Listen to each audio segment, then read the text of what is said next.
मित्रांनो नमस्कार, मी Amol Dakne, Shivshakti agro agency मार्फत आज आपण वाबळेवाडी येथील प्रगतशील शेतकरी आहे आधी साहेबांचा परिचय करून घेऊ.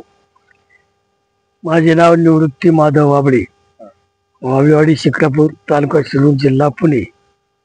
तर आज हा साहेबांचा 86-032 ऊस आहे. तर ऊसाला मटेरियल कधी वापरलंय आणि तुम्हाला कसं वाटतंय, रिझल्ट वगैरे काय वाटतोय?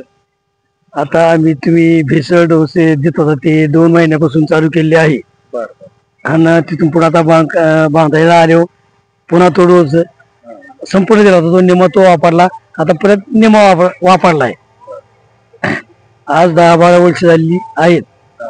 तर ऊस चांगल्या पद्धतीने येतोय.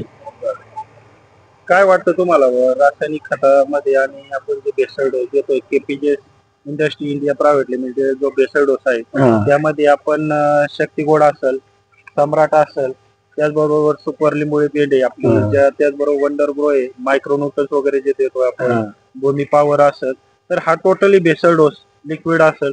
तर याच्यामध्ये काय वाटतं तुम्हाला? नाही, तशी प्रगती याच्यामध्ये चांगली दिसते तुमच्या ह्या भेसळ डोस मध्ये. बर, तर किती वर्षापासून आपले मटेरियल वापरताय तुम्ही? आता तुमचे मटेरियल तरी 10-12 वर्ष नक्की झाले असेल की तुमचं हे चालूच येऊन भेसळ डोस हा. तर आपले माणसं आहेत हे किती दिवसाला विजिटला येतात तुमच्याकडे? तर महिन्याच्या 1.5 महिन्याच्या अंतराने मापात येतात विजिटला.